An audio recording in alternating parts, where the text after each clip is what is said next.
Welcome to Top Boxing, the channel you come to for the other perspective. JAIME MUNGUIA versus Gary O'Sullivan tonight. And not sure how I feel about this fight. I don't know if anyone was asking for this fight at this particular point.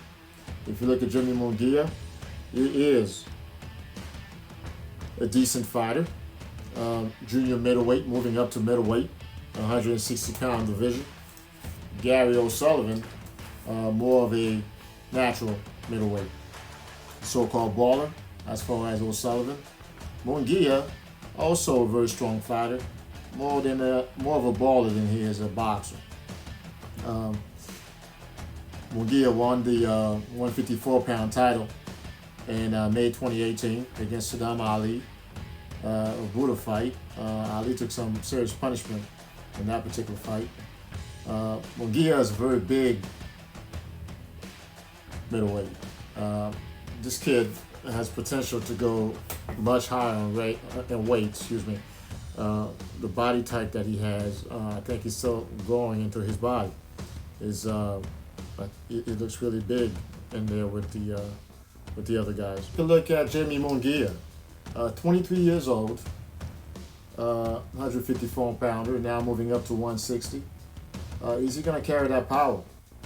Last time we saw him against Dennis Hogan, didn't look very powerful. The first part of the fight he did, but he kind of faded. And Dennis Hogan took the fight to him, staggered him in the 10th round, the 11th round. Even in the 12th round, Dennis Hogan was still there. So this 23-year-old still has a lot to learn. I mean, he won it early against Saddam Ali, a much smaller fighter, a less powerful fighter. So it remains to be seen what Spike O'Sullivan has left at 35 years old. I don't think it's so much what Munguia has come into the table at 160, but it's what O'Sullivan has left at 35 years old. Let's take a look at O'Sullivan, 35 years old. I think at this point, at 35, more of a journeyman. So he still has much in his toolbox that he can teach this younger man as far as experience is concerned. He's been in around 142 rounds, 33 with 21 KOs. Went 21 in the world. Not a whole lot of power there. 63% KO percentage. So I don't think Munguia is coming in thinking he's against a knockout artist. Just like he wasn't against Hogan. Hogan wasn't. He's in the 60s as well as far as knockout percentage. So these are not guys that's gonna get you out of there. I think Golden Boy, Oscar de la Hoya, is giving him some good experience, going some rounds, not getting guys out of there right away. So Dennis Hogan was a good test for him. A fight many people thought he lost. But myself, I thought if at least Hogan could have gotten a draw. But, I didn't see that happening. Tonight they're in San Antonio. So unless O'Sullivan knocks him out, just like a Canelo card on the Golden Boy Promotions, it's a win for me. If he goes 12 rounds, I don't think he goes 12 rounds. Lemieux knocked out O'Sullivan. I think Eubanks did too. I don't know if it was a disqual or what. I think Eubanks knocked him out too. I think it was a technical knockout. So I see Munguia having learned something from his last fight against Hogan. It was a close call. So I think not only does Munguia win, I think he stops him. Maybe in the early rounds, later 6 or 7. I don't think he goes further than that. Our next fight, I think, still is a night. I think FRANCHON Cruz Dezern and Alejandra Jimenez, La Tigre. I think that's the fight that wins the night tonight. So for my pick, JAIME MUNGUIA and O'Sullivan, I pick JAIME in the 6th or 7th round. Now let's talk about the ladies. FRANCHON Cruz Dezern, 6-1. The one loss against yours truly, the GOAT, the greatest woman of all time, self-proclaimed. Okay, she had a great night last night. I called it. She did a great job, and she is getting better. I'll probably do a follow-up video on that one, my previous prediction. But anyway, it was a great night. The same one goes for Jimenez. He had a great evening out as well. Called out one as well. So I think I'm 2-0 so far for 2020. Planning on staying perfect, okay? So, 6-1, 28.5% KO percentage. Not very high.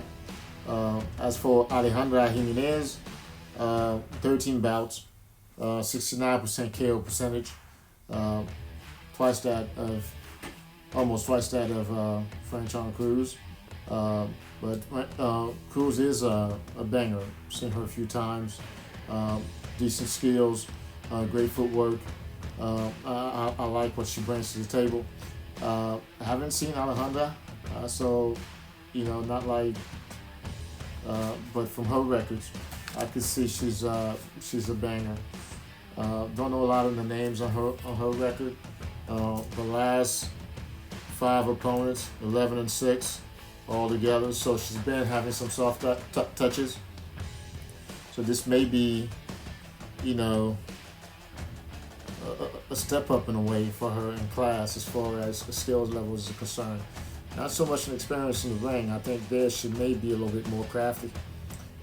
Having had 13 bouts and Cruz having had just 7 and 1 loss. So Alejandra herself is undefeated.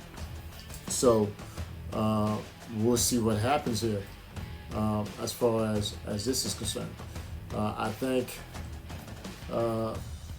it's a fight. Cruz being 32 years old. How old is Alejandra? Do I have it here? They're both 32. So Cruz is 5'8". Alejandra is 5'11". That concerns me. But Cruz having 72-inch reach, but Alejandra is 67.5. So almost kind of washes out. But when I saw him on the at the weigh-in, she towered over her a little bit. Those few inches look much bigger, I think, in the ring. So it remains to be seen how Cruz gets inside and touches her. So it's an interesting fight to me. So I can't wait to see it. It's on the zone tonight. I think these two ladies are going to be just as exciting as it was yesterday evening, if not more. I think this is a sleeper on this card, and I can't wait to watch it. Women boxing is at an all-time best, great competition. I just wish there were more ladies out there taking on the mantle. So let's see what happens tonight. Come back and see me. This is Top Boxing. We are here to stay, so you might as well subscribe. This is not a one-off. I have quite a few other videos on YouTube, so go and take a look at them. Let me know what you think. Like, comment, and subscribe. Thanks again.